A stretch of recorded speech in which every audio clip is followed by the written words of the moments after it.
is to keep your kidneys healthy. So, gusto nating linisin ang isa sa pinaka-importante. Actually, lahat ng organs natin importante. Pero ang trabaho nito ay malupit.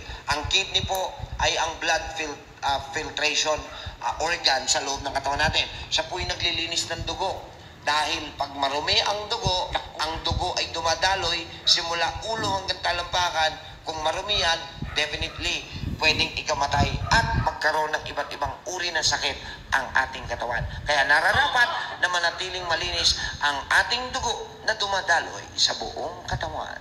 Ayon sa ating pagsisiyasa, kung kayo'y nakakaramdam ng pagod at mahina ang inyong pangangatawan, isa ito na meron na kayong problema sa kidney.